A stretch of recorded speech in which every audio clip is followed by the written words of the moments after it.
Bonjour les amis, c'est Dali Anwar et je suis très heureux de vous accompagner dans cette formation Python en 1 heure et demie. Donc ici, on ne prétend pas que vous allez devenir expert Python, mais vous allez maîtriser les bases de Python. On va essayer de parcourir l'ensemble des points nécessaires que vous devez connaître avant de se lancer dans la programmation Python. On va parler des structures de données de base dans Python, à savoir les nombres, les listes, les dictionnaires, les tuples, donc et pas mal de choses. Après, on va parler des structures de boucles, la boucle for, la boucle while. Ensuite, on va parler de la programmation orientée objet. On va voir la notion des classes, comment construire votre première classe. Après, on va voir comment on importe des modules dans Python. Bon, il y a pas mal de choses à voir dans cette vidéo et essayez de prendre le temps de la visualiser et faire les applications en parallèle. Vous pouvez mettre bien sûr en pause la vidéo et vous pouvez exécuter le programme dans votre console Colab. Nous allons voir les structures de base, comment manipuler sur Python, à savoir les listes, les chaînes de caractères, les nombres et plusieurs autres structures.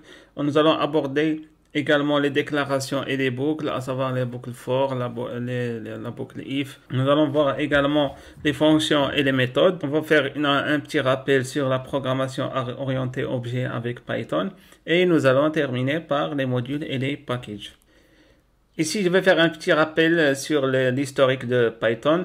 Bon, Python a été développé en 1991. Bon, c'est pas un langage qui est nouveau, c'est quelque chose de très ancien. Il a été conçu par Guido van Rossum. Il est inspiré d'une série télévisée qui s'appelle Monty Python Flying Circus. J'ai mis ici quelques photos pour savoir de quoi elle a l'air cette série. Donc apparemment c'est très ancien. Python actuellement est le langage le plus populaire dans le monde. Donc il y a une large communauté qui travaille sur Python. Donc il y a pas mal de fonctions qui sont développées, pas mal de modules. Il y a également une documentation très riche. Donc au cas où vous avez un problème quelque part, sûrement vous allez trouver une réponse. Pourquoi on s'intéresse autant à Python? Déjà, Python c'est un langage très simple, on peut l'apprendre facilement. D'ailleurs moi aussi je l'ai appris facilement, ça n'a pas demandé beaucoup de temps pour maîtriser les bases. Il y a des commandes simplifiées, il y a beaucoup de simplifications. Il y a des choses qu'on peut faire avec plusieurs lignes dans certains langages, mais dans Python, ça prend moins de lignes de commande. Une facilité de lecture, un programme Python, généralement, il est facile à lire. Il est utilisé par de grandes entreprises. Il y a également une grande communauté derrière Python. Et il y a énormément de bibliothèques, et ça c'est le point très fort. Il y a énormément de bibliothèques open source, c'est-à-dire c'est gratuit et vous pouvez faire beaucoup de choses avec. À quoi sert Python? Python peut être utilisé dans plusieurs domaines. Il peut être utilisé dans le développement des applications web. Il y a le framework le plus connu, c'est Django. Avec Django, on peut vraiment créer pas mal d'applications, pas mal de sites web. Il y a également plusieurs bibliothèques de calcul, à savoir SciPy. Il y a pas mal d'autres bibliothèques. Il y a même donc des interfaces graphiques qu'on peut faire avec des frameworks, à savoir Tkinter. Il y a plusieurs autres frameworks. Et bien sûr, dans la programmation, des scripts système qu'on peut par exemple utiliser dans les réseaux informatiques et les réseaux télécoms. On commence par les structures de base de Python. Pour commencer ces sections, nous allons parler d'abord des nombres. Quels types de nombres sont manipulés par Python? Python manipule deux types de nombres. Il manipule les nombres entiers, exemple 1, 2, 3, 4, et les nombres réels, 2,5, 4 sur 5, racine de 2, il y a pas mal de... Et puisqu'on manipule des nombres, on peut également faire plusieurs opérations mathématiques. On va voir quelques exemples dans notre notebook Colab. Ici, je suis dans mon notebook Colab. Je vais appeler ce notebook-là structure de base Python. On va parler d'abord des nombres. Pour manipuler des nombres, on peut faire par exemple plusieurs opérations. Par exemple, la somme 2 plus 3. On peut voir le résultat. On peut également manipuler le nombre réel 2,5, 1,2. Ça peut fonctionner comme une calculatrice. On peut faire ici la multiplication. Bon, Python peut utiliser toutes les opérations que vous connaissez, les opérations mathématiques. La division. Et voilà en gros donc ce qu'on peut dire, c'est ce qu'on peut dire sur les nombres. Bon, nous avons vu comment manipuler des nombres, mais qu'est-ce que ça représente? Ça n'a pas de sens de manipuler également uniquement des nombres sans savoir à quoi ils servent. D'où la nécessité de les assigner à des variables qu'on peut utiliser dans notre code. Par exemple, si on a le nombre 35, on peut l'affecter en mettant ce égal là à cette variable mon âge. Bon, maintenant, si on voit 35, c'est-à-dire c'est mon âge. Pour le choix du nom du variable, il y a quelques règles. Généralement, le nom de variable ne commence pas par un nombre. On ne contient pas d'espace et on peut remplacer l'espace par cet underscore, le tiré du 8. Il faut éviter également de mettre des caractères spéciaux comme dièse, comme ce caractère and, étoile, pourcentage. Il faut éviter ce genre de choses dans le choix du nom du variable. J'ajoute encore quelques règles de nomenclature. Il est recommandé que les variables soient en minuscules. Ça, c'est des règles de lisibilité du code. Donc, lorsque vous déclarez une variable, il faut la mettre en minuscule. Il faut également éviter d'utiliser les mots qui ont une signification particulière ou bien des mots qui sont réservés par Python. Par exemple, ici, on a int, list, print. C'est des mots qui sont réservés ou bien qui sont utilisés par Python. Alors, lorsque vous allez les utiliser comme variables, vous aurez sûrement un problème. On va parler également d'une notion très intéressante ici dans Python. Il faut savoir que Python utilise ce qu'on appelle le dynamic typing. C'est-à-dire, il est possible d'attribuer à une variable plusieurs types. C'est-à-dire, on peut lui attribuer, par exemple, au début, un nombre. Après, on peut réserver une chaîne, on peut affecter une chaîne de caractères et Python peut l'accepter sans problème. Ceci vraiment rend le langage Python flexible sur le plan attribution de variables. Il n'est pas comme les langages statically typing. J'explique encore ceci. Pour le dynamic typing, on a cet exemple. Si on a cette variable ma famille, on peut par exemple lui affecter le nombre 3. Donc le 3, il est de type entier, nombre entier. Donc on a fait une affectation à cette variable. Donc en principe, cette variable-là, elle est de type entier également. Par contre, on peut affecter ici, et ça c'est quelque chose qu'on va voir par la suite, une liste. On a affecté une liste et c'est-à-dire l'affectation, elle est faite sans problème. Par contre, dans certains langages, on ne peut pas faire ça. C'est-à-dire si une variable accepte des entiers, il ne peut pas accepter des données de type list ou bien autre type de données. Donc les avantages du dynamic typing, c'est qu'il est facile à manipuler et ça permet un développement rapide, chose qu'on va voir plus loin. Par contre, il y a des limites pour ce dynamic typing. Parfois, ça peut ramener ça peut causer des bugs. La variable peut se perdre et on ne peut plus suivre le type de données. On va se retrouver dans notre console pour faire quelques applications. Donc ici, je peux créer des variables. Je peux par exemple créer une variable A que je vais appeler A. Donc là, j'ai le droit. Ça ne commence pas par un nombre et je n'ai pas mis de caractère spécial. C'est une variable très simple. Donc A, je vais mettre dedans 2. Après, je vais créer une autre variable B, qui est également très simple, qui est en minuscule également. Je vais affecter la valeur 3. Bon, à partir de cette affectation, je peux par exemple faire plusieurs opérations sur A et B parce que ici, donc, ils contiennent. J'ai déjà ici, je connais le contenu de ces deux variables. Je peux par exemple faire A plus B. Ici, j'aurai le résultat de la somme de A plus B.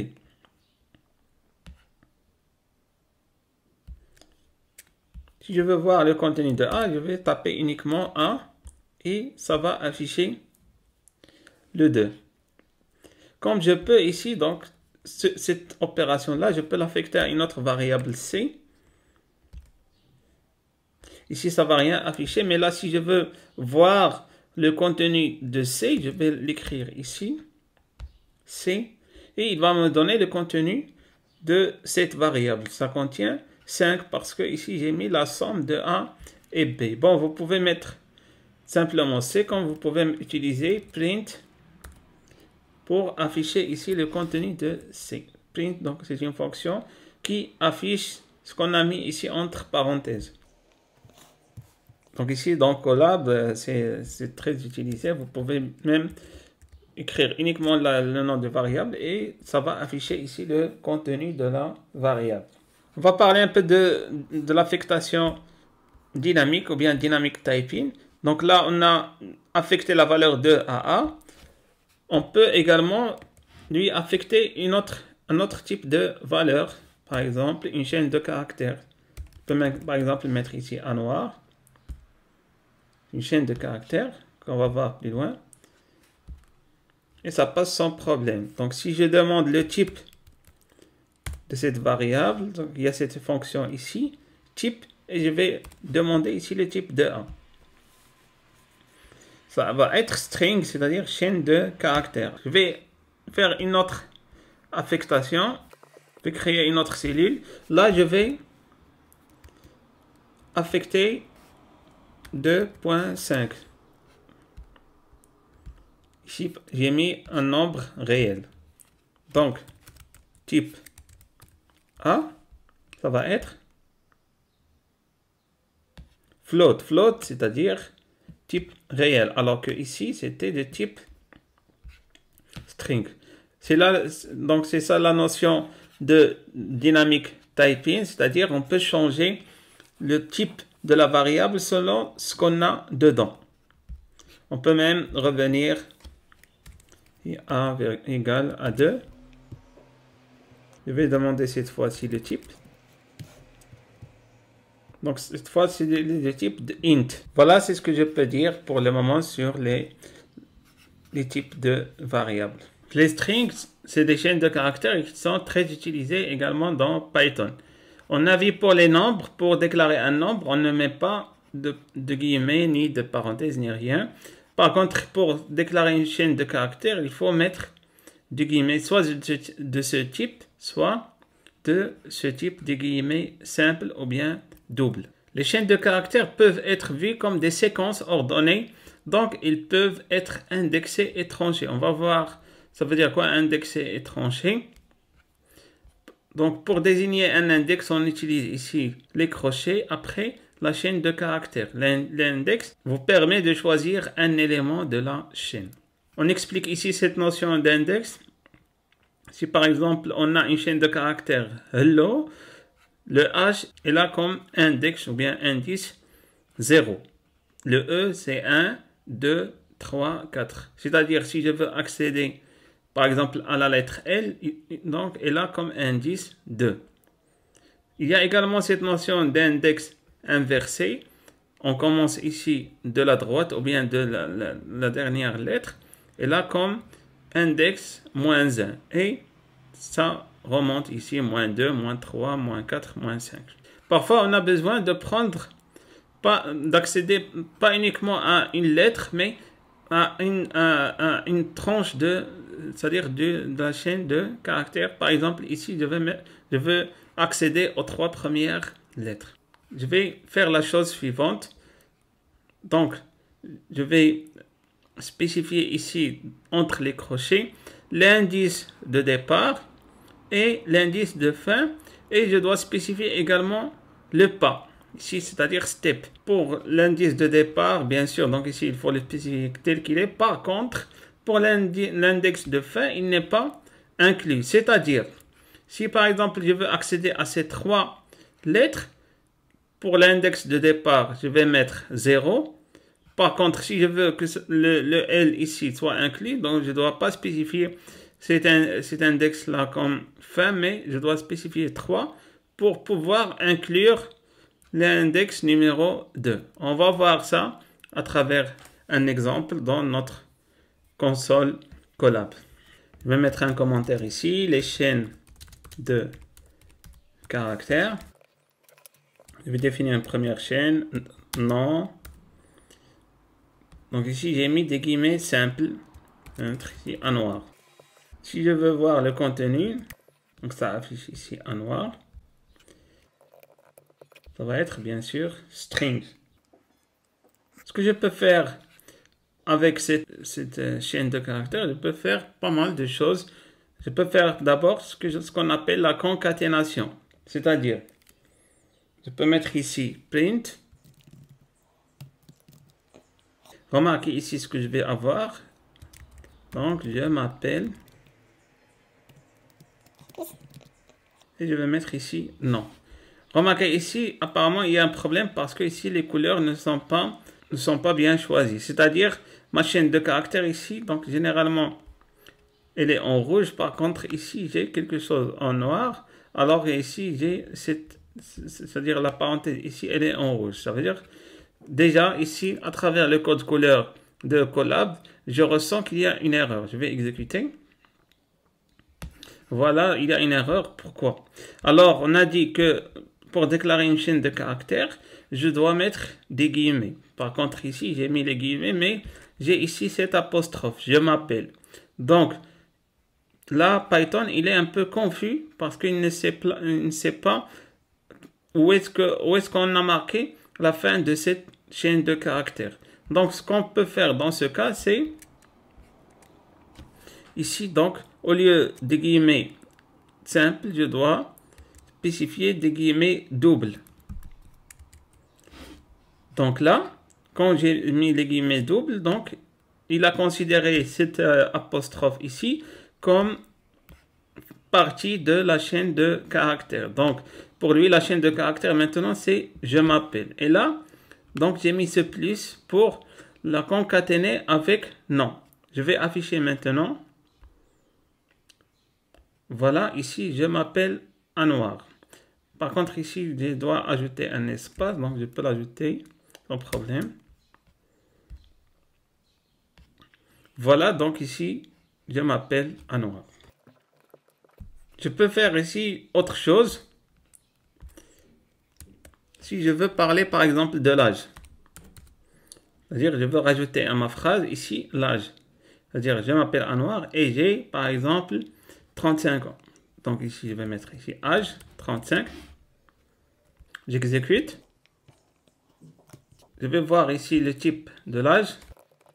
Donc ici, l'âge, il est de type int. Je vais essayer de le concaténer ici. Donc ici, plus. Et cette fois, j'ai mis des guillemets doubles. Je rajoute ici un espace pour que ça soit lisible. Plus âge. Je vais exécuter maintenant pour voir.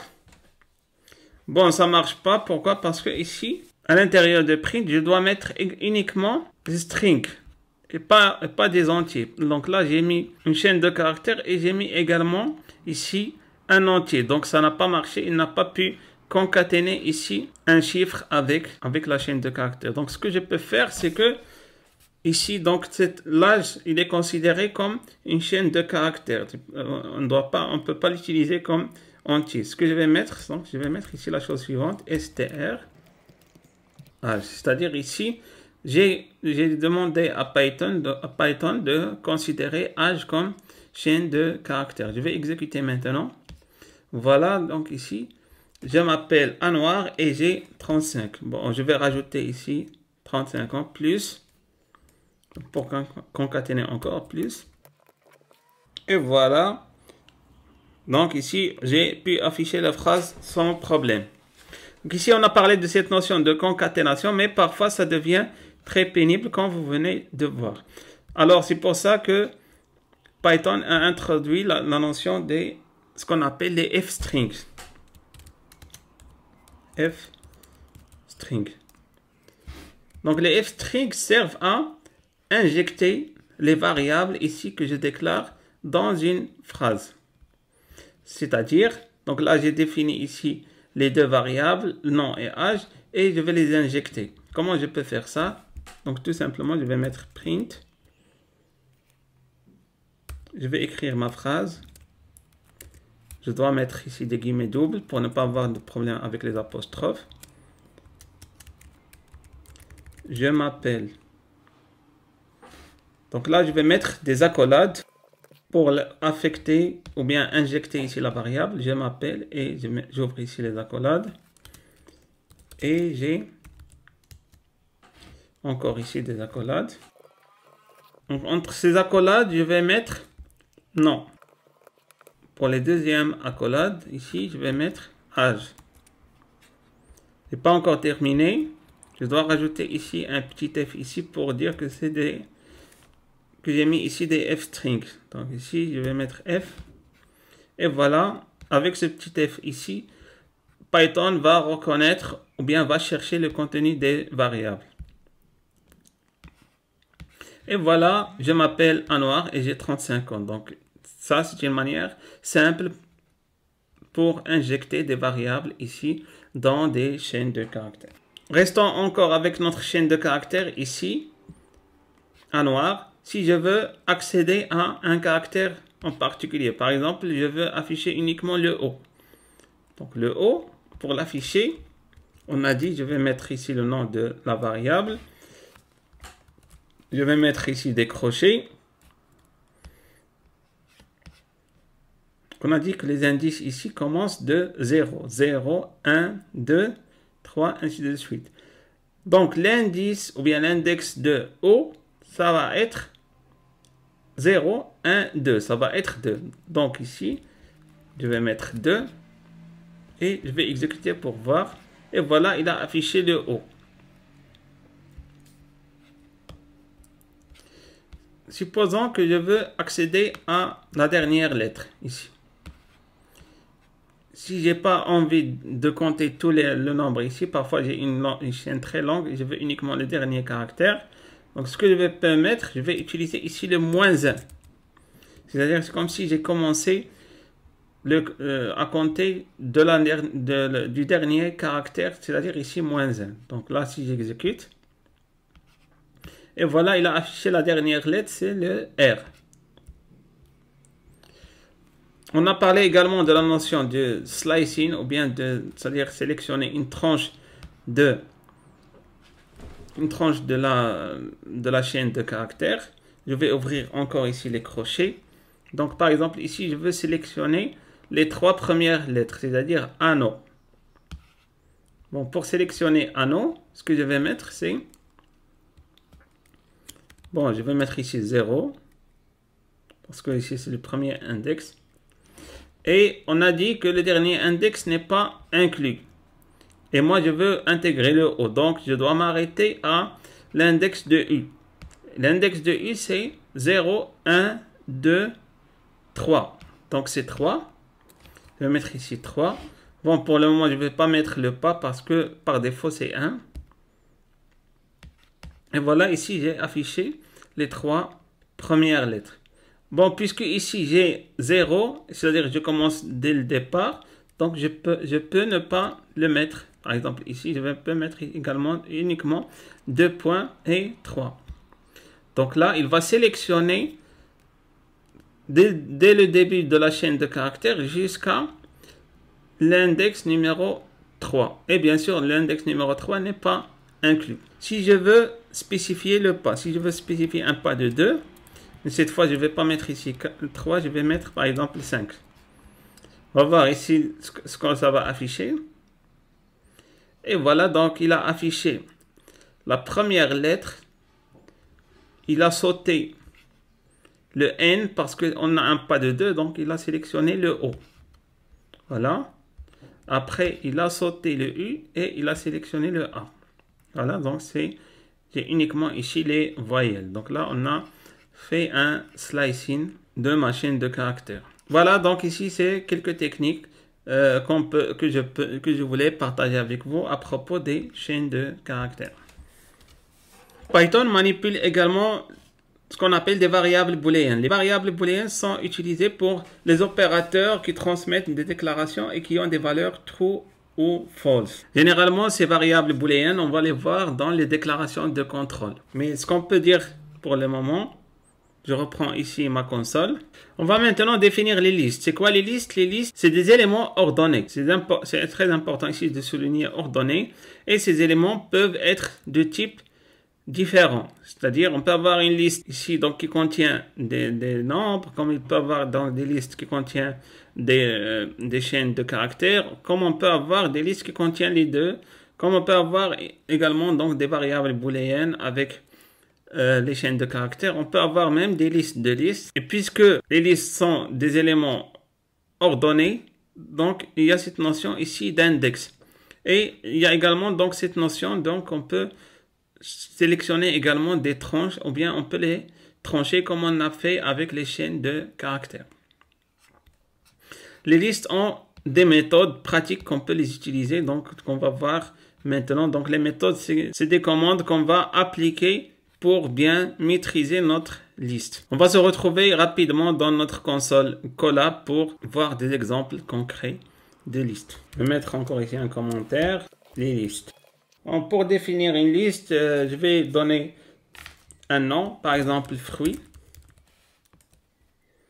Et je vais mettre égal et là je vais mettre des crochets. Donc pour fruits, par exemple, je vais mettre ici pomme, banane, kiwi, fraise. Donc là, je viens de déclarer une liste de 4 éléments. Si je veux accéder à un élément de cette liste, on peut utiliser les index, c'est-à-dire, je vais mettre ici fruits, je vais mettre ici le crochet et pour accéder par exemple à cet élément banane, donc ici ça va être l'index numéro 1 parce que ici ça commence de 0. Donc ici je vais mettre 1, je vais afficher et voilà ici j'ai banane, donc j'ai affiché ici l'élément selon son index. Comme je peux accéder à une partie, par exemple je veux afficher banane et kiwi, donc là je vais mettre ici les deux points. Donc on a dit que banane il a comme index 1, donc ici je vais mettre 1 et ici donc kiwi il a comme index 2. Mais on a dit que l'élément qu'on va mettre ici il n'est pas inclus, donc je dois rajouter 1 pour que le kiwi soit inclus. Donc je vais mettre ici 3. Et voilà, donc ici j'ai affiché une tranche de ma liste, c'est banane et kiwi. Nous avons dit également que la liste peut contenir des types différents, c'est-à-dire je peux par exemple dans fruits, cette même liste là, je peux mettre par exemple pomme, je peux mettre par exemple ici 1, 2,5, je peux même mettre une liste, ici fraise, kiwi. Voilà, donc ici j'ai exécuté une liste qui contient plusieurs types. Mais pour accéder à chaque élément, toujours j'utilise l'index. C'est-à-dire, par exemple, ici je vais mettre fruit. Si par exemple, bon, l'index 0, ça va être pomme. Pour ici le dernier élément qui est une liste, donc ici je vais mettre ici le -1. Donc ça va afficher ici cette petite liste ici qui est également un élément de cette grande liste là. Je peux également mettre afficher également ici ce 2,4. Bon, la meilleure manière c'est de rester toujours ici dans l'index, c'est-à-dire utiliser les index inversés. Ça va être ici -2. Donc là ça affiche 2.4. Si je veux maintenant supprimer un élément, donc si je veux le supprimer, je vais écrire ici le nom de la liste et je vais mettre ici remove. Et là, donc, je vais mettre l'élément que je veux supprimer. Par exemple, je vais supprimer ce hello world. Je vais mettre ici. Et voilà. Oui, donc ici, j'ai pas mis les guillemets. Oui, j'affiche, par exemple, pour voir si s'il a été bien supprimé. Donc, fruit. Donc ici, j'ai supprimé le hello world. Par contre, si je veux ajouter un élément, si je veux l'ajouter, il y a ici ce qu'on appelle méthode. On va voir plusieurs méthodes plus loin. Donc, je vais utiliser ici append. Append pour ajouter un élément. Par exemple, je peux ajouter ici Mongo. Donc, j'exécute. Donc là, donc j'ai ajouté un élément. Donc, ça, c'est deux méthodes qui sont très utilisées pour les listes et on va voir d'autres. Bon, je vais afficher maintenant de quoi il a l'air ma liste. Je vais mettre ici fruits. Et voilà, donc ici, il a ajouté manque ici dans la dernière place. Bon, les dictionnaires c'est quoi? C'est des mappages non ordonnés pour stocker des objets. Supposons que vous avez votre répertoire téléphonique.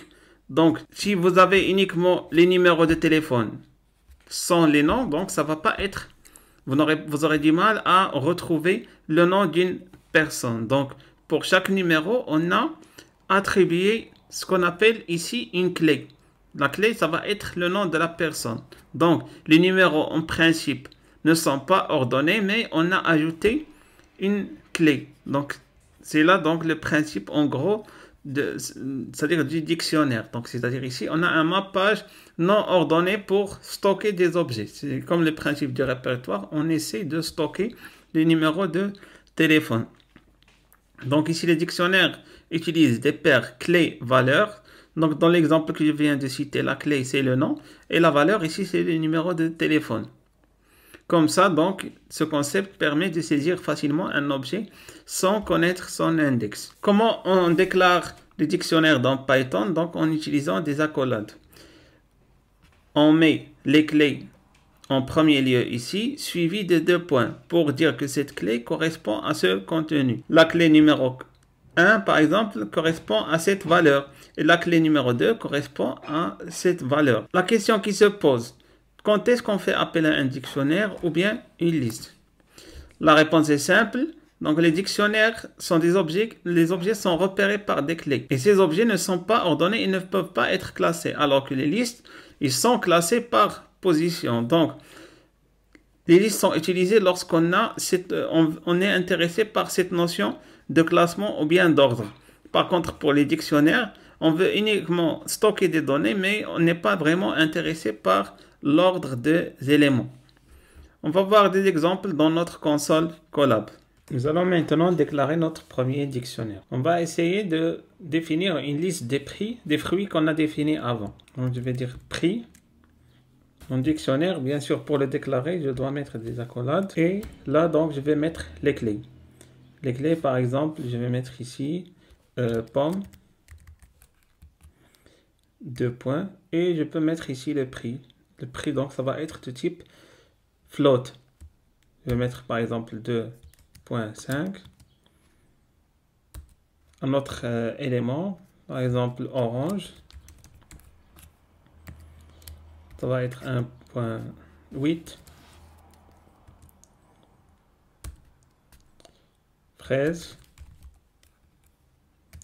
Ça va être 3. Kiwi. Donc kiwi, ça va être ici 2.8. Voilà, donc ici j'ai écrit mon dictionnaire, je vais exécuter. Et voilà, ça s'exécute sans problème. Maintenant, on va voir comment accéder, par exemple, à un élément. Comme on a dit, le dictionnaire est caractérisé par des clés. Et c'est ces clés-là qui vont me permettre d'accéder au contenu.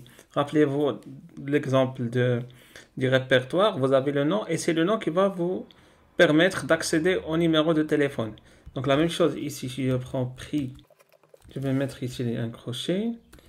Par exemple, bon, j'ai déjà ici la liste. Je vais mettre par exemple pomme. Et voilà, donc il a affiché le prix des pommes, donc c'est 2,5. Je prends par exemple un autre élément. Voilà, fraise. Bon, j'ai mis fraise, mais c'est pas grave, vous voulez dire fraise. Donc ici, par exemple, ici, la valeur correspondante qui correspond à la clé fraise, donc c'est 3. Donc on a pu afficher ici. Maintenant, si je veux ajouter un élément à ce dictionnaire, comment je vais faire? Donc là, je vais utiliser ce qu'on appelle une méthode. Donc je vais reproduire ici le nom du dictionnaire. Et je vais par exemple ici définir une nouvelle clé. Par exemple ici, je vais mettre banane égale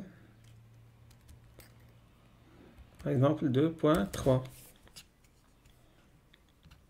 Voilà. Je vais créer une nouvelle cellule pour afficher le contenu de mon dictionnaire. Donc ici prix. Et voilà, donc ici j'ai ajouté ici donc banane. Voilà. Donc banane 2.3. Donc on l'a ajouté ici dans mon dictionnaire.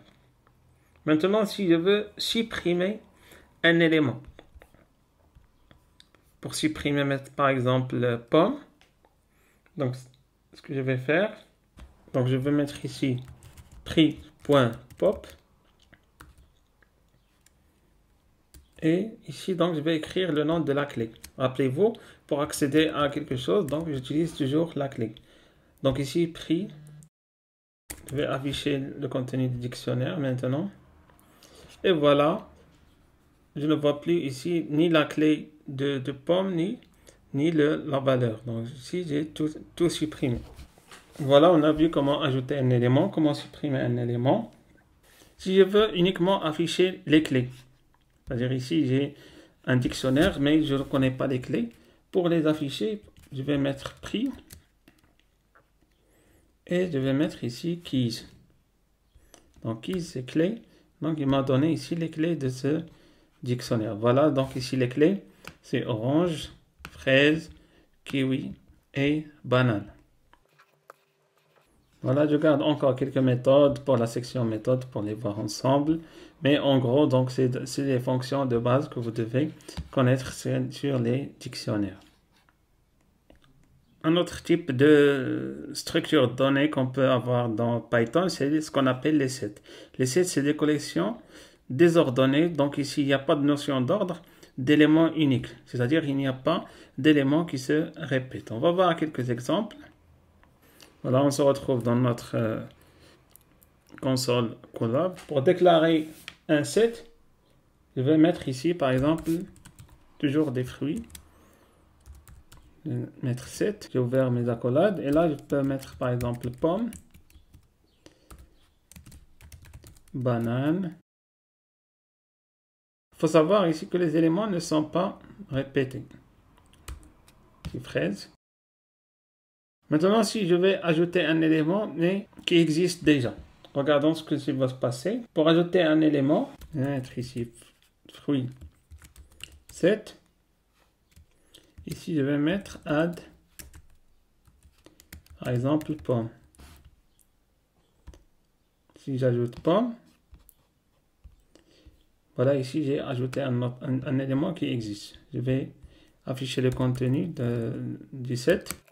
Voilà, j'ai toujours ici pomme. Donc la pomme, donc même si j'ai ajouté un élément identique, regardez ici, il n'a pas, j'ai pas deux pommes ici, mais j'ai seulement donc une seule pomme. Voilà, donc c'est ça le concept de set, c'est-à-dire qu'on a des éléments qui ne sont pas ordonnés et en même temps il n'y a pas de duplication, il n'y a pas d'éléments qui se répètent. Supposons que je veux supprimer un élément. Donc, tout simplement, j'utilise une méthode. Donc, ici, fruit, set. Et j'utilise la méthode remove. Là, je vais mettre, par exemple, fraise. Donc, ici, c'est 7. Je vais afficher ici le contenu, fruit, 7. Et voilà, ici, l'élément fraise a disparu. On l'a effacé. Voilà donc quelques éléments, donc juste pour connaître ici, donc c'est-à-dire la définition des sets. Bon, on n'est pas rentré dans les détails parce que c'est pas quelque chose de très utilisé ici dans notre domaine. Un autre type de données qui sont manipulées par Python, c'est ce qu'on appelle les tuples. Les tuples, ils sont similaires aux listes, à une différence près, c'est l'immutabilité. Ça veut dire quoi l'immutabilité? Ça veut dire que lorsqu'il y a un élément dans les tuples, il ne peut pas être modifié. Pour déclarer un tuple, on utilise les parenthèses. C'est pas comme les listes on utilise des crochets, mais pour les tuples, on utilise des parenthèses. On va voir des exemples de tuples.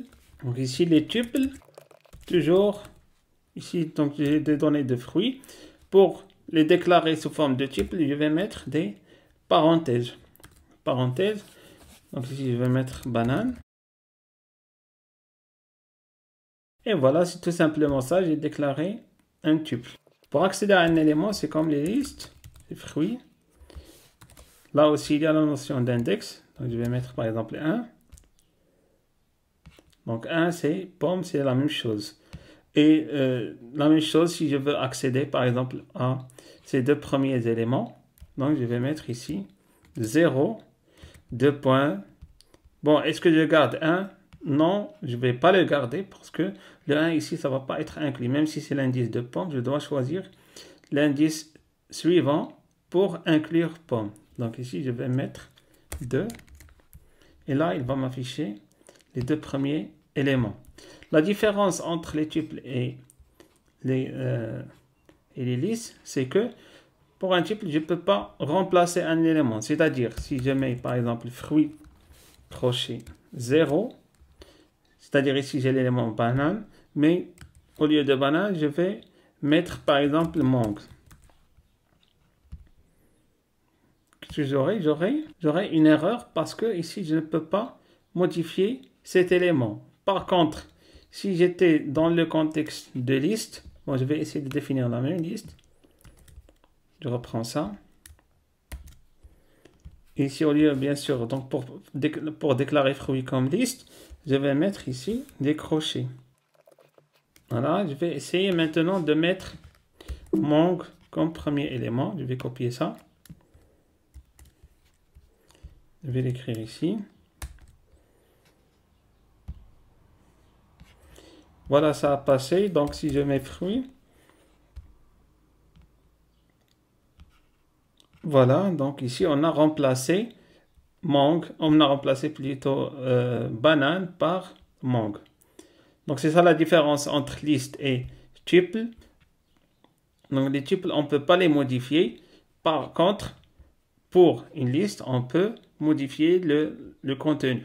On a parfois besoin d'utiliser les tuples au lieu de listes. Cette propriété, parfois, elle sera utile dans certains programmes. D'où l'intérêt d'avoir cette idée de ce concept de tuple dans la tête pour l'utiliser lorsqu'on en a besoin. J'espère que vous avancez bien avec les concepts de Python et vous vous retrouvez dans ce langage. Vous avez sûrement constaté que c'est un langage très simplifié et vous pouvez déjà créer des petits programmes. Et vous avez déjà commencé à comprendre des choses.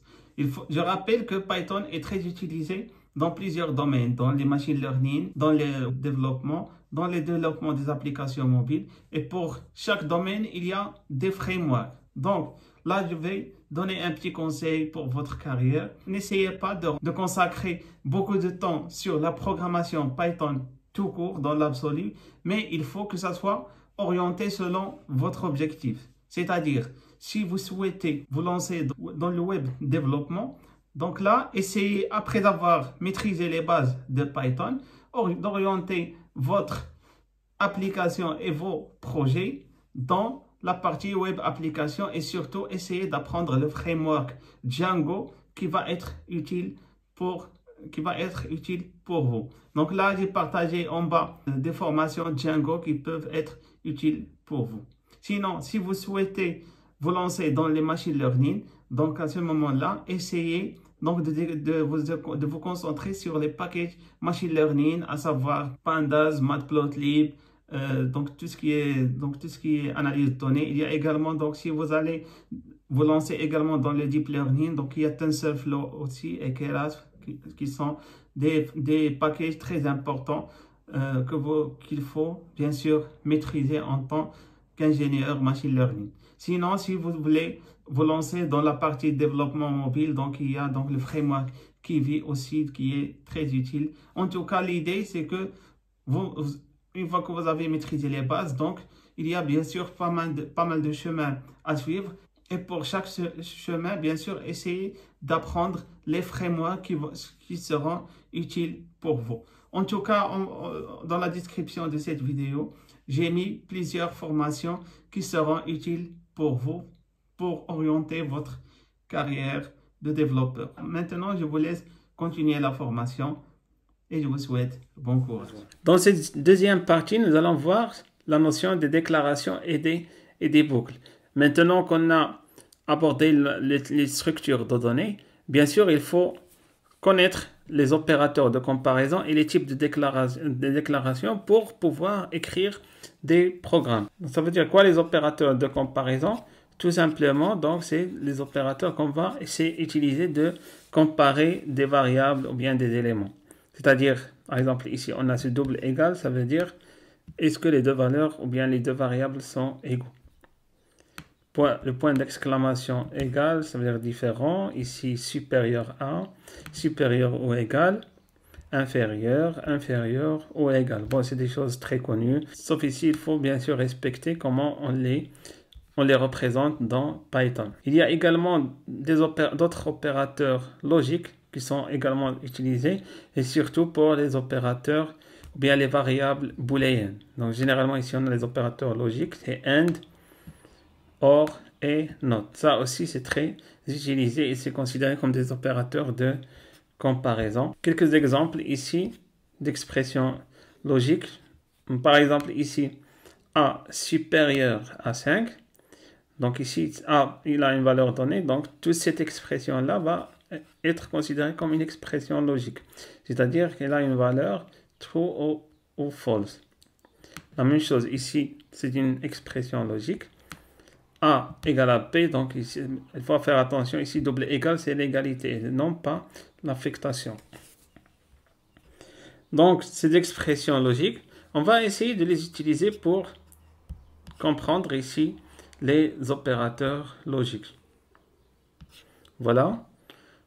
Par exemple, ici, j'ai deux expressions logiques. A supérieur à 5 ou égal à 5 et A inférieur ou égal à 10. Donc, cette expression est vraie si A est compris entre 5 et 10.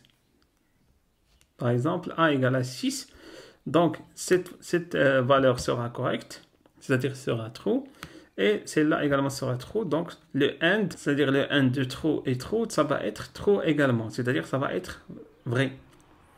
Le NOT ici, donc le NOT, c'est-à-dire l'inverse de ce qu'on a ici entre les parenthèses. Alors, qu'est-ce qu'on a ici? On a A inférieur à 5 ou A supérieur à 10.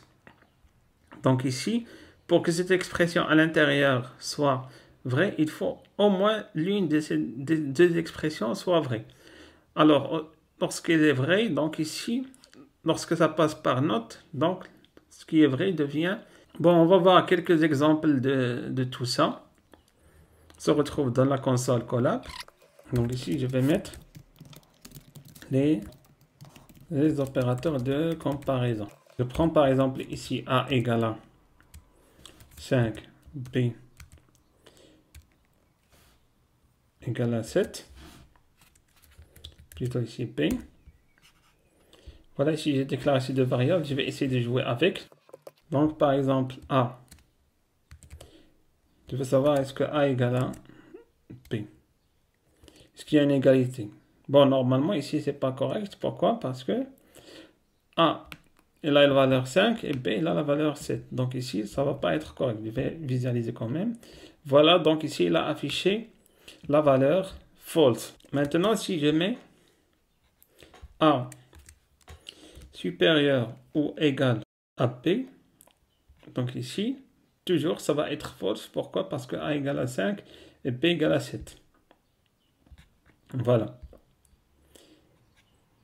Maintenant, je vais essayer de composer une expression. C'est-à-dire ici A, par exemple, supérieur à B, or B, plutôt A, inférieur strictement à B. Donc ici, normalement, quand est-ce que cette expression est vraie? Lorsque l'une des expressions est vraie. Alors qu'on a vu que celle-là est fausse. Donc, je vais voir pour celle-là. Est-ce que A est inférieur à B? Oui, c'est correct. Donc, normalement, tout ça, ça va être correct. Donc, j'exécute. Voilà, donc ça va être true. Par contre, si je mets AND, donc ici, pour que tout ça soit correct, il faut que les deux expressions soient correctes. Alors que celle-là, elle n'est pas correcte. Donc, si j'exécute, normalement, ça va afficher false. Maintenant, si je vais utiliser le NOT. Le NOT, ça veut dire le résultat de cette expression qu'on a à l'intérieur, on va essayer de l'inverser. Donc, cette expression, normalement, elle est false. Donc, lorsque ça passe par NOT, donc ça va être normalement true. On va voir. Et voilà, donc c'est true. Voilà, donc ici, c'est une utilisation des opérateurs de comparaison et des opérateurs logiques. On va essayer de les réutiliser dans les expressions ou bien les déclarations conditionnelle qu'on va voir plus loin. Donc ça veut dire quoi l'exécution conditionnelle? Il faut savoir que lorsqu'on écrit un programme dans Python, les lignes de programme s'exécutent l'une après l'autre. Mais parfois, on a besoin d'avoir des instructions qui vont nous permettre de tester certaines conditions pour exécuter quelques bouts de code avant un autre bout de code. Ou bien choisir d'exécuter un bout de code ou ne pas l'exécuter. C'est-à-dire, on a donné ici un exemple générique. Si je termine mes devoirs, donc ici c'est une condition, je peux regarder ma série préférée, action. Donc ici, si cette condition n'est pas réalisée, bien sûr cette action ne sera pas réalisée. La même chose ici dans Python, si je définis une condition, si cette condition est correcte, ce bout de code sera exécuté. Alors que s'il n'est pas réalisé, donc le bout de code ne sera pas exécuté. C'est ça ce qu'on voulait dire par tout ça. Comment on peut faire ça? On a des termes pour ça. On a le if, donc ici pour exprimer une condition. Le elif, c'est-à-dire que je suis en train de rajouter une condition par rapport à une condition initiale. Et le else ici, c'est au cas où les conditions précédentes ne sont pas réalisées. Donc là, l'inverse, je donne une action au cas où la condition n'est pas réalisée. Donc pour définir une expression de contrôle ou bien une expression conditionnelle, on utilise ici deux choses. C'est très simple. On utilise les deux points et ce qu'on appelle l'indentation. L'indentation, c'est rajouter un espace au début de la commande. L'indentation est cruciale dans le langage Python parce que c'est ça qui fait la différence entre les autres langages. Les autres langages, on a besoin de déclarer les conditions d'une manière plus complexe alors que ici, on a uniquement besoin des deux points et cette notion d'indentation. Voici un exemple comment on peut déclarer une condition. On a mis ici if condition et on a mis les deux points et là, remarquez, indentation, ça veut dire qu'il y a un espace ici.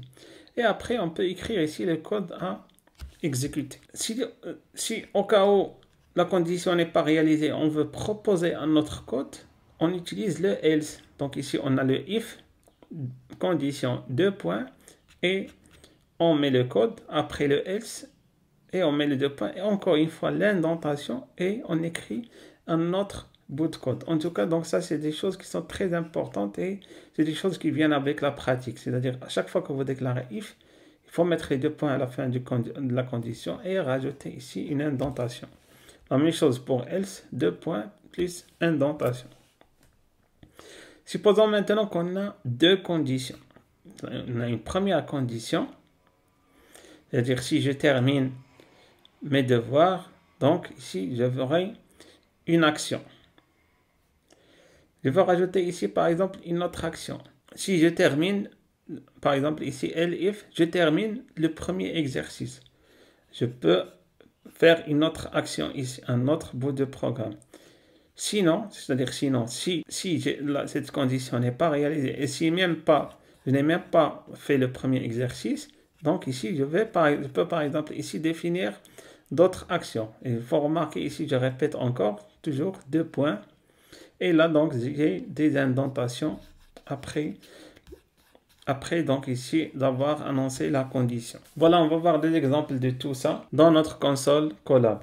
Donc ici, je vais mettre les expressions conditionnelles. Donc ici, j'ai toujours mon A et B. Je vais les mettre ici plus proches. Donc ici, je vais déclarer une condition. If A égale, cette fois égale à B. Deux points. Donc ici, print. Je vais utiliser les f-strings que j'ai définis au début. Donc et là, je dois mettre les accolades. C'est-à-dire afficher A est égal à. Encore ici, les accolades égale à P. Donc si cette condition est vérifiée, donc j'affiche que les deux variables sont affichées. Je vais exécuter ça. Oui, donc ici j'ai utilisé une seule égalité, donc là donc c'est l'affectation, mais c'est pas ce qu'on veut. Nous on veut vérifier qu'ils sont égaux. Donc il faut faire attention. Donc là c'est pas l'affectation, c'est pas la même chose qu'on a fait ici, mais il faut mettre deux symboles d'égalité pour dire que si A est égal à B. J'exécute encore une fois. Voilà, remarquez maintenant. Donc on n'a rien affiché. Pourquoi? Parce que cette condition-là, elle n'est pas vérifiée. Parce que ici, A n'est pas égal à B. Je vais prendre un autre exemple. Je vais copier ça. Je vais maintenant dire si B est supérieur à A. Donc là, je vais mettre print A est inférieur à B. Donc là, normalement, ça doit afficher ça. Pourquoi? Parce que cette condition est vérifiée. Parce que A égale à 5 et B égale à 7. Donc, A est inférieur à B. Donc, normalement, cette condition sera vérifiée. Alors, il va exécuter ce mot de code. Inférieur ou égal. Donc, il faut mettre le symbole inférieur ici et égal à de ce côté. Bon, j'ajoute maintenant un autre exemple. Donc ici, je vais mettre si A est inférieur à B, donc ça va afficher ça. Sinon, c'est-à-dire else, sinon, print. Donc ici, si A n'est pas inférieur à B, donc ça va être, je reprends ici le contenu. Donc ici, cette fois, c'est A sera supérieur à B. J'exécute encore. Bon, ici, il y a le premier message qui s'exécute parce que ici, 5 est inférieur à 7. Maintenant, je vais donner d'autres valeurs. Par exemple, ici, je vais mettre, par exemple, 8. Donc, j'exécute. Là. Donc, maintenant, A égale à 8 et B égale à 7. Donc, normalement, si on est ici, donc, est-ce que cette condition est vérifiée? A inférieur à O égale à B. Non, elle ne sera pas vérifiée. Donc, en principe, c'est cette condition qui va s'exécuter, ce qui va être correct, c'est-à-dire le else, c'est-à-dire l'inverse de ça, qui est A supérieur à B. Donc, et là, donc, je vais mettre A est supérieur à B. J'exécute. Et voilà, donc ici, le 8 est supérieur à 7. Si je veux discuter les trois cas, c'est-à-dire le cas où A est inférieur strictement à B, et le cas de l'égalité, c'est-à-dire A égale à B, et le cas A strictement supérieur à B. Donc, comment je vais faire? Donc, c'est là où je vais utiliser le elif. Elif. Donc, ici, j'ai la première condition, je vais mettre A inférieur à B, et là, elif A égale à B, c'est-à-dire ici le cas de l'égalité. Donc ici, je vais mettre print F. Et là, donc, je vais mettre donc ici A est égal à... Et le else, bien sûr, donc c'est-à-dire si les deux conditions ne sont pas vérifiées, c'est-à-dire le A est supérieur à B, donc c'est ça ce que ça va être affiché. J'exécute maintenant. Oui, encore une fois, ici, c'est double égal.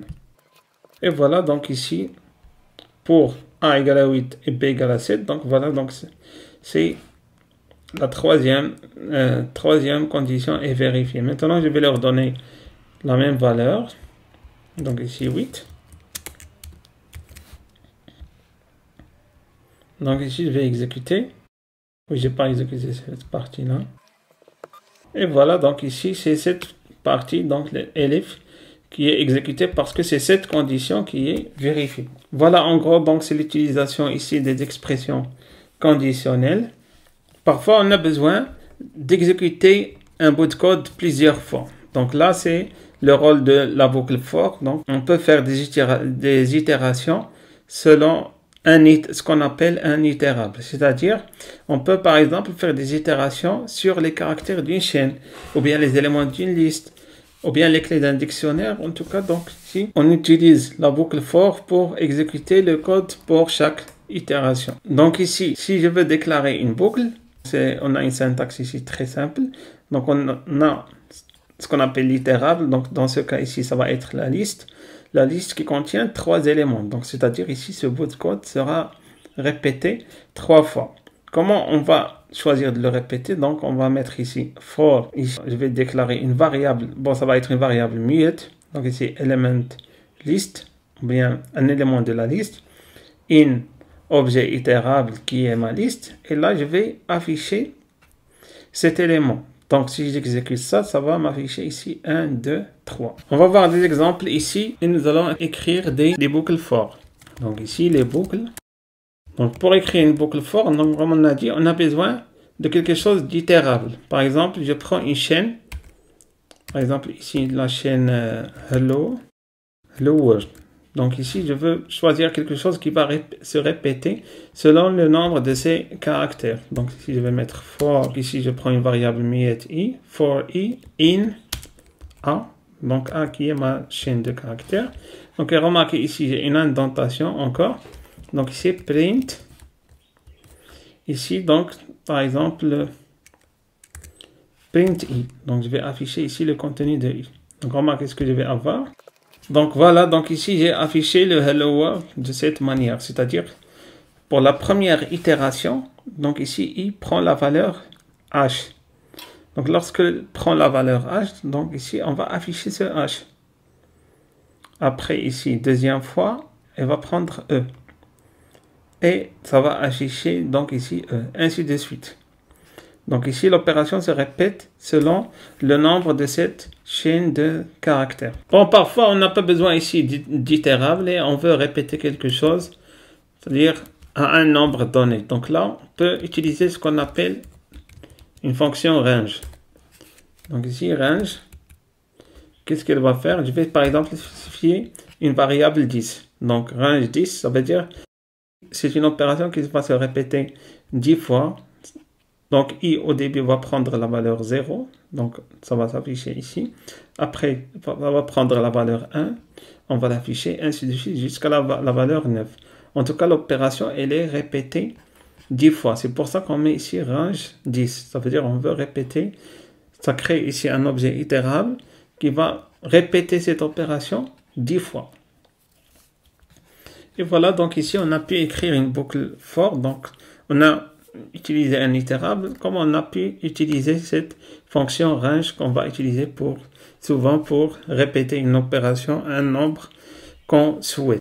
Après avoir expliqué la notion de for, donc for, il exécute une opération selon un nombre donné.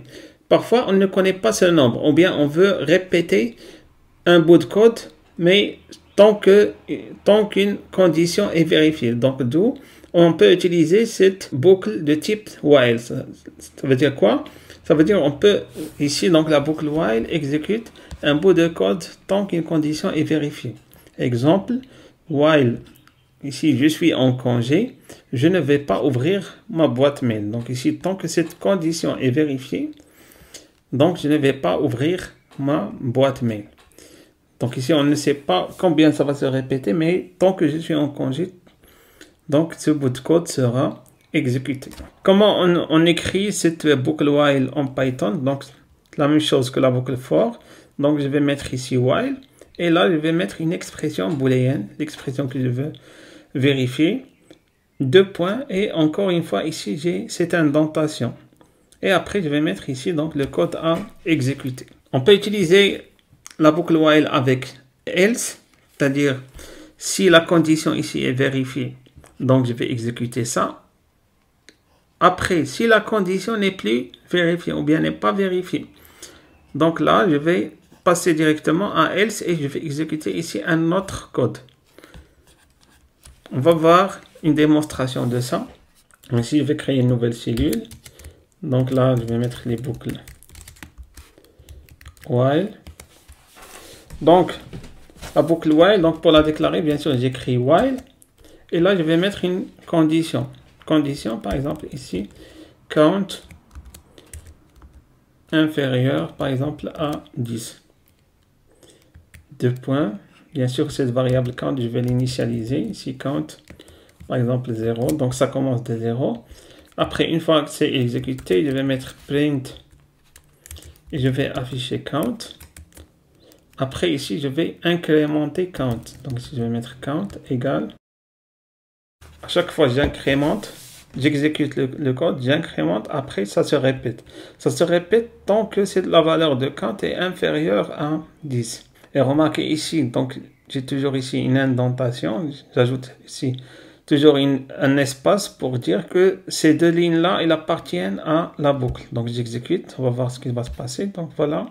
Là, affiché, donc ici, les valeurs count.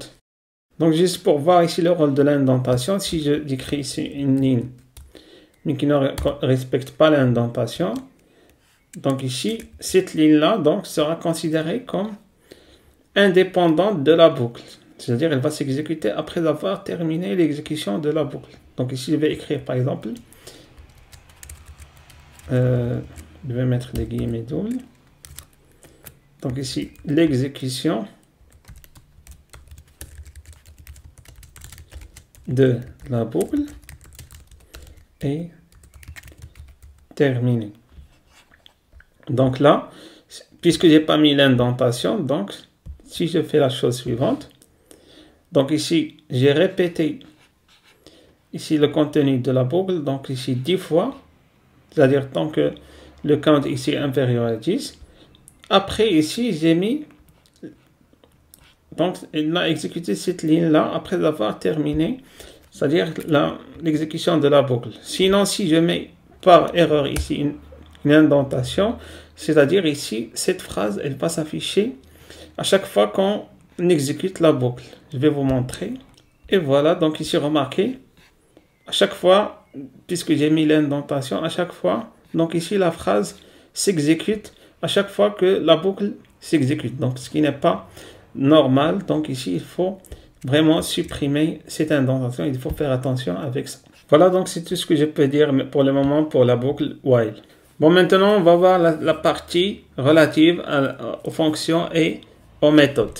Donc, les méthodes, c'est plutôt donc des actions qu'on peut appliquer ou bien exécuter sur les objets Python. Donc, quels sont les objets qu'on a vus pour le moment? Donc, on a vu les dictionnaires, on a vu les listes, on a vu les chaînes de caractères, les nombres.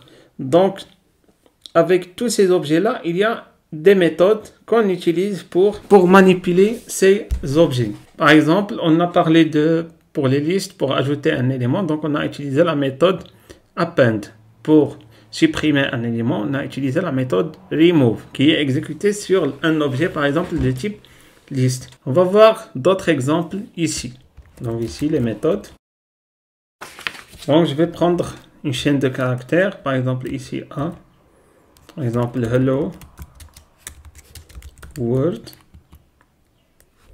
Donc là, par exemple, c'est un objet.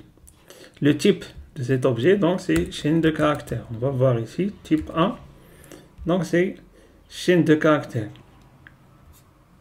Donc, pour ce genre d'objet, pour les chaînes de caractères, je peux avoir des méthodes. Exemple des méthodes que je vais appliquer par exemple à cet objet. Voilà, déjà ici ça s'affiche. Donc ici par exemple capitalize. Donc ici pour que ça soit en majuscule. Donc j'exécute. Et voilà, donc ici la première lettre elle est devenue en majuscule. Je vais prendre par exemple une autre.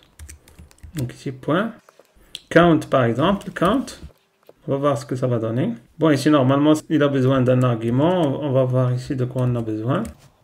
Voilà, ici, pour utiliser count. Donc, ici, return the number of non-overlapping occurrences. Donc, ici, ça compte l'occurrence d'un élément. Donc, ici, je peux, par exemple, mettre ici L. Par exemple, ici, pour cette chaîne, je peux connaître, par exemple, le nombre de L, le nombre d'occurrences de la lettre L. Je peux même mettre ici un bout de cette chaîne, par exemple ici LL. Donc on va voir combien de fois ça se répète. Et voilà, donc ça se répète une seule fois. Bon, vous pouvez bien sûr donc là voir plusieurs types. Ici, plusieurs types de méthodes. Donc il y en a pas mal.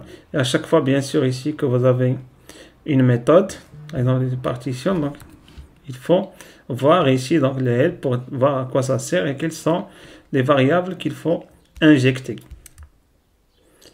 Je prends par exemple une autre liste, par exemple. donc liste. Donc ici, je vais mettre personne. Donc ici, je vais mettre par exemple des noms. Donc John, Alain, Paul. J'ai pris par exemple cette liste. Donc cette liste également, donc elle a des méthodes. C'est-à-dire si je mets ici par exemple personne, j'ai plein de méthodes. Par exemple ici je vais mettre, je prends par exemple celle-là, reverse. Donc reverse, qu'est-ce qu'elle va faire? J'affiche encore ici personne. Donc remarquez, voilà, donc reverse, elle a inversé l'ordre. C'est-à-dire ici, Paul était à la dernière place, donc on le voit en premier. Alain, donc, il a gardé sa place. Et John, elle est passé en dernier lieu. Donc, voilà, donc c'est ça, donc les méthodes. On les applique pour des objets donnés. Et bien sûr, il y a pas mal de méthodes pour les dictionnaires, c'est-à-dire tous les objets que vous connaissez ici, donc dans Python. Bon, maintenant qu'on a vu les méthodes, il y a également les fonctions. Les fonctions, donc le rôle d'une fonction, c'est d'exécuter ou bien de pouvoir exécuter facilement un bout de code plusieurs fois. Donc là, je veux dire, si je veux créer un code propre et surtout répétable, donc je dois utiliser une fonction. Donc ici, pour une fonction donnée, donc on peut créer un bloc de commande et on va le mettre dans une fonction. Et à chaque fois on exécute cette fonction, bien sûr, le bout de code en entier sera exécuté. Comment on déclare une fonction? Donc, tout simplement, donc ici, je vais mettre def, donc, et là, je vais mettre le nom de la fonction. Je mets des parenthèses, 2 points, et là, je peux par exemple écrire un commentaire ici pour expliquer à quoi sert cette fonction, et là, je mets le bout de code. Bon, donc là, c'est juste la déclaration, mais bien sûr, on ne peut pas l'utiliser. Pour utiliser la fonction, il faut l'appeler. C'est-à-dire il faut écrire le nom ici de la fonction pour donner un résultat. Par exemple, ici, c'est une fonction qui va afficher le hello. Donc, mais il ne va pas l'afficher tout de suite tant qu'on ne l'a pas appelé. Donc, puisqu'on l'appelle ici, donc il peut afficher par exemple ici le hello. On peut avoir aussi des fonctions avec des entrées. Bon, ici, on a une seule entrée, mais on peut avoir ici des fonctions avec plusieurs entrées. Donc, si je veux l'exécuter, donc je dois écrire le nom de la fonction et ici dans la partie input, je dois mettre ici, par exemple ici le nom. Et c'est comme ça que ça va afficher le message ou bien il va être exécuté de manière correcte. On utilise également le mot return pour faire un retour du résultat. Par exemple, si je veux écrire une fonction qui fait l'addition, donc ici je vais mettre return A plus B, c'est-à-dire la somme de A plus B.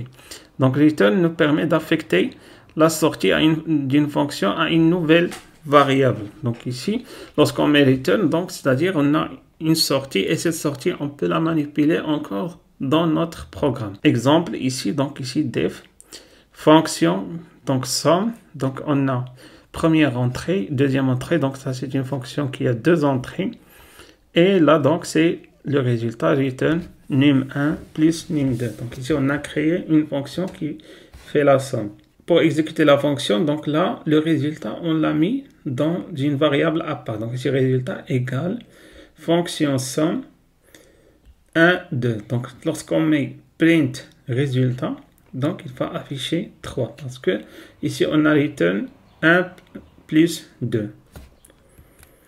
Voilà, on va voir des exemples de ça dans notre console Colab. Donc ici, je vais parler un peu des fonctions, les fonctions. Voilà, je peux par exemple définir la fonction qu'on a vue tout à l'heure. Donc ici, fonction qui va dire bonjour.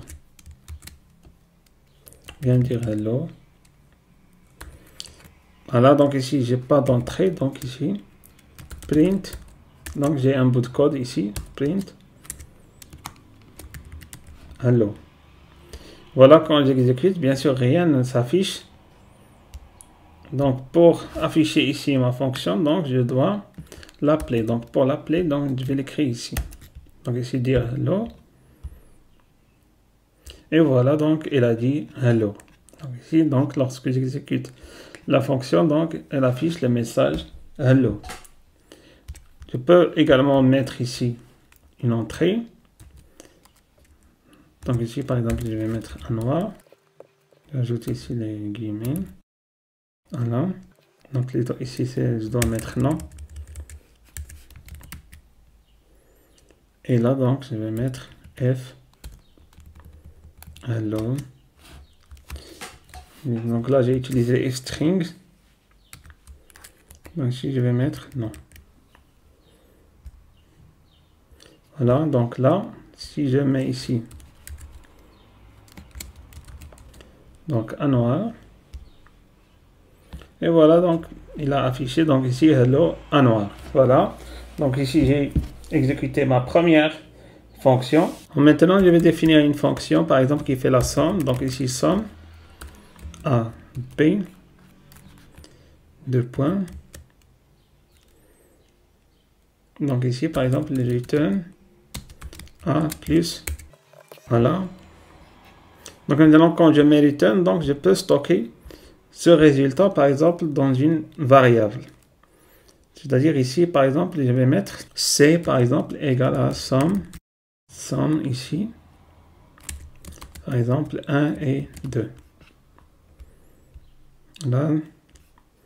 Donc ici, si j'affiche le contenu donc de C, j'aurai ici 3. Par contre, tout à l'heure, lorsqu'on a dit, on a exécuté la fonction dire hello ici, donc il a affiché hello en noir. Maintenant, je vais essayer de mettre ce dire hello, je vais essayer de le mettre dans une variable. Par exemple, ici, je vais mettre message égal dire hello, c'est-à-dire je vais essayer d'affecter le résultat. Bon, ici, il a affiché le message. Maintenant, je vais voir le contenu. Donc, le contenu, message. Voilà, ça n'affiche rien. Donc, c'est vide. C'est vide, pourquoi? Parce que ici, je n'ai pas mis de return. Donc, le résultat ne peut pas être stocké. Même si ce message hello en noir, donc, ne peut pas être stocké dans le message parce que je n'ai pas mis return. Or, si je mets ici return, donc cette fois-ci, donc ici j'ai modifié ma fonction. Donc maintenant, voilà. Donc ici, remarquez ici le message ne s'affiche pas. Par contre ici, si j'essaie de voir le contenu de message, et voilà, j'ai le hello en noir. Voilà, donc ça, vous voyez le rôle du return et la différence entre le hello et print. Donc voilà, donc c'est tout ce que je peux dire sur les fonctions. On aura besoin de voir d'autres fonctions dans la formation, mais là pour le moment, donc c'est ça, donc la base. Maintenant, nous allons voir la programmation orientée objet. Bon, pour la programmation orientée objet, nous allons nous concentrer sur deux points essentiels. On va parler des classes et on va parler de la notion d'héritage. Donc déjà, c'est quoi la programmation orientée objet? La programmation orientée objet permet de créer nos propres objets. Donc jusqu'à maintenant, nous avons vu les listes, nous avons vu les dictionnaires, nous avons vu les tuples. Donc tout ça, c'est des objets qui ont été créés par des programmeurs. Donc, et ces objets-là contiennent également donc des méthodes. Donc des méthodes qu'on utilise pour manipuler ces objets. Et généralement, pour appliquer une méthode, donc généralement, on met l'objet suivi de points. Après, il y a le nom de la méthode. Donc la même chose, ici, on peut le faire sur nos propres objets. On peut créer, selon nos besoins, des objets et également les méthodes qui peuvent être utiles. Donc pour voir des exemples de méthodes, vous pouvez vous référer à la section précédente dans laquelle on a parlé des méthodes. Donc voilà ce qu'il faut retenir, c'est que la programmation orientée objet nous permet de créer nos propres objets. Donc comment on peut créer nos propres objets? Voilà ici, donc l'objet, ça va être une classe. Donc la classe, on va la déclarer comme ça. Donc dans Python, donc pour créer un objet, donc on va le créer sous forme d'une classe. Donc une classe, donc elle a un nom. Donc on met ici donc classe, le nom de la classe, suivi ici de parenthèse, deux points. Et là donc on a deux parties. Une première partie, donc ici c'est une méthode connue, donc ici init. Donc c'est ici qu'on va créer la partie, qu'on va construire le code de la classe, c'est-à-dire on va déclarer les paramètres. Et là donc on va déclarer une méthode ou plusieurs. Bien sûr on peut avoir ici plusieurs méthodes. Et chaque méthode bien sûr a un nom, a Donc ici, ses propres variables. Bon, c'est les choses qu'on va voir dans l'exemple. Mais ce qu'il faut retenir, c'est qu'il y a deux parties. Donc, il y a une partie pour les méthodes et il y a une partie dans laquelle on construit ici le corps de la classe. Bon, voilà, je vais définir maintenant mes propres classes.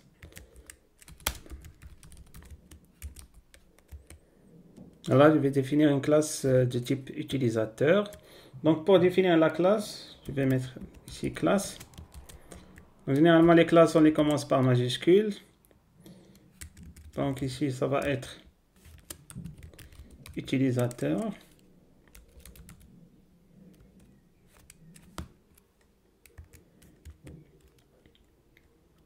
Je vais mettre d'abord le constructeur. Donc, ici, init.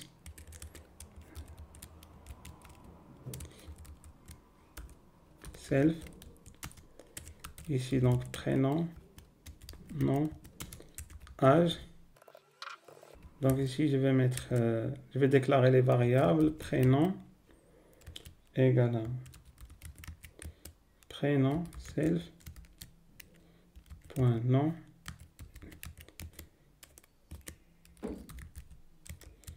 point âge égale à âge. Et là, je vais définir les méthodes propres à cette classe. Donc je vais mettre par exemple bonjour. Self, deux points. Donc ici, return, F. Donc ici, je m'appelle. Donc là, j'ai utilisé les f-strings qu'on a vu avant. Donc ici, je vais mettre prénom. Et je vais mettre également le nom.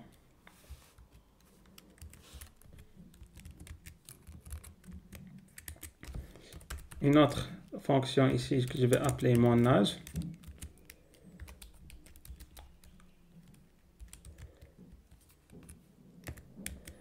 Donc ici, return F. Donc ici, mon âge A. Donc ici, âge. Oui, il ne faut pas oublier ici les self. Self. Et ici, self. Pour dire que ça appartient à la classe. Et également ici, self. Voilà, donc ici, j'ai défini ma classe. Je vais exécuter pour voir si tout va bien. Et voilà, donc ici, c'est exécuté sans problème. Maintenant, on va utiliser cette classe. Donc, pour l'utiliser, bien sûr, il faut l'instancier. Donc, par exemple, ici, je vais mettre utilisateur 1. Donc, ici, ça va être utilisateur. Bien sûr, ici, donc, remarquez, ça m'indique ce que je dois mettre. Donc, je dois mettre le prénom. Le prénom, par exemple, Pascal. Ici, donc,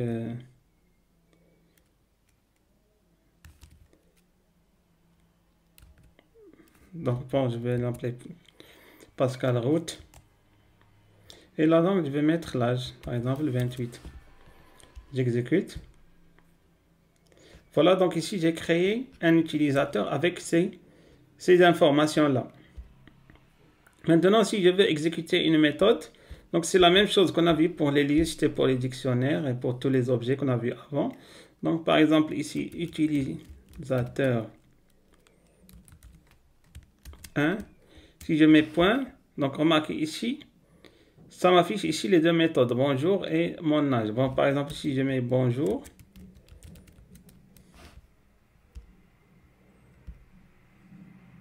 voilà, donc il va afficher les informations que j'ai insérées ici. Sinon, si je mets mon âge, et voilà, il va afficher l'âge. Donc voilà, donc c'est comme ça qu'on crée des classes et qu'on les utilise. Maintenant, je vais aborder cette notion d'héritage. Donc l'héritage, donc c'est un concept très intéressant dans la programmation orientée objet. C'est ça qui a permis aux développeurs donc d'améliorer les packages et les objets. C'est-à-dire l'idée c'est que voilà, donc j'ai développé ici une classe, j'ai pris ici la peine donc de la développer, donc je peux la réutiliser et même ajouter mes propres fonctions ou bien mes propres méthodes. Donc ce que je vais mettre, donc je vais créer ici une nouvelle cellule et là donc je vais écrire ici une notion d'héritage. Donc voilà, donc maintenant je vais créer une nouvelle classe que je vais appeler maintenant client. Donc cette classe, elle va hériter. Elle va hériter donc de la classe que j'ai créée avant, c'est de la classe utilisateur. Maintenant, je vais créer ici donc les mêmes variables et je vais créer la méthode. Bon, cette méthode, je vais la mettre ici, mais je vais la modifier. Je vais créer encore une autre méthode, donc ici def, que je vais appeler mon solde. Mon solde, ici je vais mettre self. Ici je vais mettre solde. 2 points. Donc ici je vais mettre self.solde égale à solde. Et bien sûr, il ne faut pas oublier de mettre cette variable ici dans la partie constructeur, donc parce que c'est très important. Ici je dois mettre solde égale à, et ici ça va être 0 parce que je ne vais pas la demander dès le départ. Après ici pour cette méthode, donc j'aurai comme input solde et donc je vais l'affecter à cette variable solde. Sinon ici donc pour bonjour, je vais la manipuler ou bien la changer. Donc ici je vais dire je m'appelle ça et mon solde est 2. Donc ici, mettre solde. Ici, bien sûr, self. Et voilà, j'exécute. Oui, donc là, donc, je n'ai pas respecté l'indentation. Voilà, j'exécute encore. Voilà, tout est bien. Je vais maintenant créer un autre utilisateur. Utilisateur, ou bien client. Client 1. Donc ici, égal à client. Donc là, je vais mettre un autre client, par exemple Jean Do. Je vais mettre l'âge, par exemple 30. Voilà, ici j'ai créé un autre client. Je vais voir déjà si j'ai bien hérité ici, par exemple, de cette classe. Bon, pour voir ça, je vais essayer d'exécuter la méthode monAge. Donc ici, je vais mettre client 1. Voilà, donc déjà ça affiche ici les méthodes que je peux utiliser. Il y a déjà ici mon âge, donc je vais mettre mon âge et je vais exécuter. Et voilà, donc ici mon âge est 30. Voilà, donc à partir de cette nouvelle classe que j'ai créée, on a hérité toutes les méthodes ici, à savoir c'est la méthode ici mon âge, donc je l'ai hérité, donc j'ai pu l'utiliser sans problème. Donc maintenant je vais utiliser cette méthode mon solde. Donc ici, je vais mettre client 1. Point. Donc ici, je vais mettre mon solde. Par contre, là, donc je vais mettre par exemple 400. C'est-à-dire, je vais déclarer un solde. Très bien. Donc ici, je vais voir s'il a bien retenu le solde. Donc ici, je vais mettre client encore. Mais cette fois, donc remarquez ici, cette méthode que j'ai définie ici, bonjour, elle a le même nom qu'ici. Par contre, là, donc, elle donne uniquement le nom, prénom, mais là, elle donne nom, prénom et le solde. Donc, je vais voir s'il va prendre celle-là ou bien l'autre. Alors que j'ai déjà ici, là, cette colonne, donc solde, elle est déjà donc renseignée. Donc ici, je vais mettre point. Bonjour, je vais voir. Et voilà, donc ici, remarquez, donc je m'appelle John Doe et mon solde est de 400. Donc il a bien retenu, donc ici, la nouvelle méthode. Même il n'a pas pris en compte l'ancienne méthode qu'on l'a dans la première classe. Et voilà donc en gros, donc c'est ça la notion donc de l'héritage. Et on a vu également comment créer une classe et comment donc l'utiliser. Dans cette dernière section, on va voir les packages et les modules. Donc dans cette partie, on va parler principalement du site ou bien donc du concept de PyPI et pip, et on va voir comment importer des modules. Donc déjà jusqu'à maintenant, on a uniquement utilisé les librairies qui sont installées dans Python, qui sont très connues, mais il faut savoir qu'il y a beaucoup de fonctionnalités parce qu'on a dit que Python peut être utilisé pour le développement des applications, pour la création des sites web dans les domaines de machine learning et intelligence artificielle. Donc, il y a pas mal de choses qui ont été développées. Mais bien sûr, on ne peut pas tout importer à la fois dans Python. Donc, à chaque fois, on importe les bibliothèques ou bien les librairies qui seront utiles pour notre programme. Donc, pour importer quelque chose qui n'est pas installé dans Python, donc on peut voir ici dans le site de PyPI. Je vais vous montrer ici, ça ressemble à quoi, donc ce PyPI. Voilà, donc ici, on va chercher dans Google PyPI, donc pypi.org. Et là, donc, vous tapez sur le premier résultat, donc ici, pypi.org. Et là, donc, vous avez l'ensemble ici des packages disponibles dans Python. Bien sûr, ici, un package qui contient toutes les fonctionnalités nécessaires et qui ont un objectif donné. Par exemple, ici, je veux les packages où je peux trouver, par exemple, les fonctionnalités SQL. Donc, je vais taper ici SQL. Il va m'afficher ici plusieurs packages. Et si je clique sur n'importe quel package, donc ici, je vais trouver une description, je vais trouver comment utiliser le package, comment l'installer, ainsi de suite. Si par exemple, je veux utiliser Python pour travailler sur Excel, donc ici, je vais taper Excel. Et il va m'afficher ici tous les packages Excel et je vais voir le mieux adapté. Après, donc, je vais voir comment l'installer. Bien sûr, généralement, pour installer un package, donc, vous avez ici la commande qui s'affiche. Donc, généralement, on utilise ce pip install. Et après, je mets le nom du package que je veux installer. Je prends par exemple celui-là qui sort en premier. Donc, par exemple, celui-là, si je veux installer par exemple Excel ici dans mon environnement Python. Voilà, donc je reviens à ma console Colab. Donc, et là, je vais créer ici une nouvelle cellule. Et je vais écrire ici pip install Excel.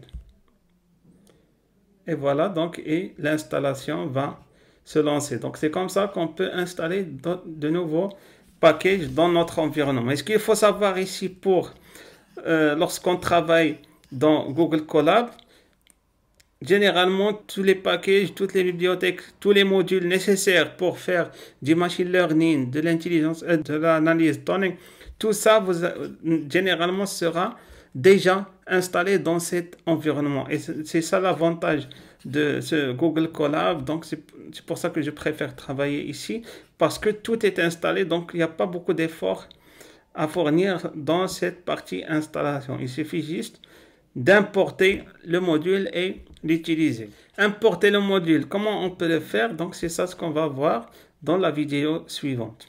Bon, comme j'ai dit avant, donc tout est installé ici dans notre environnement. Par contre, on ne peut pas l'utiliser directement sans l'importer. On est obligé à chaque fois d'importer les packages nécessaires. Vous allez me dire pourquoi c'est pas toujours importé? Tout simplement parce que ça va alourdir le programme. Donc, si à chaque fois on va écrire un programme et on va importer tous les packages, à savoir les packages de web développement, les packages de machine learning, de deep learning, si on importe tout, bien sûr notre programme sera très lourd. Donc c'est pour ça qu'on importe uniquement les choses qu'on utilise. Par exemple, si je veux importer par exemple des packages pour du machine learning. Donc, généralement, c'est des choses qu'on va voir après. Par exemple, le package Pandas. Donc, ici, je vais je vais utiliser le mot import. Donc ici, import pandas. Et là, donc, c'est comme ça que je peux l'importer. Donc, j'exécute et c'est comme ça que je peux importer le module. Généralement, si je veux importer ici pandas, donc, je fais la chose suivante. Donc, as pd. Donc, ici, j'affecte une abréviation ici pour que à chaque fois dans mon programme, au lieu d'écrire pandas, je vais écrire ici pd et je vais utiliser c'est-à-dire les fonctions ou bien des méthodes qui sont à l'intérieur. C'est-à-dire ici, je vais mettre pd point et je vais par exemple mettre read csv. Donc ici, par exemple, c'est une méthode qui existe dans pandas. Donc voilà, donc ici, on a importé un package en entier. Autre technique pour importer des choses, on peut ne pas avoir envie d'importer tout le package, mais on veut importer uniquement une fonction qui existe dans un package. Par exemple, si on travaille dans scikit-learn, et ça c'est un package dédié au machine learning qu'on va voir après. Donc par exemple ici, scikit-learn, on veut uniquement importer par exemple la fonction qui va faire la régression linéaire. Donc ici je vais mettre from scikit-learn et là je vais chercher ici parce que le package ici scikit-learn il contient beaucoup de choses, donc je vais chercher dans linéaire model et dans ce linéaire model je vais chercher la fonction qui va me faire, c'est-à-dire la régression linéaire. Donc ici je vais mettre linéaire, voilà, donc ici j'ai linéaire regression. Donc ici j'ai importé directement ici la fonction linéaire regression que j'ai cherché ici dans un sous-package de scikit-learn qui s'appelle linéaire model. Donc voilà, donc ça c'est une technique pour importer directement une fonction donnée. Donc là, donc si je veux pas importer, c'est-à-dire si je mets par exemple uniquement ici scikit-learn tout court et je l'importe en entier, donc c'est pas grave, je peux le faire, mais en tout cas on préfère, pour ne pas alourdir le programme, on préfère importer directement les choses qu'on utilise dans notre programme. C'est la fin de la formation. J'espère que c'était utile pour vous. N'oubliez pas donc de vous abonner à la chaîne YouTube Forma6 et vous pouvez également laisser des commentaires en bas sur des points qu'on peut développer encore. Je vais essayer de faire des vidéos en tenant compte donc de l'ensemble des remarques et l'ensemble des recommandations. À très bientôt.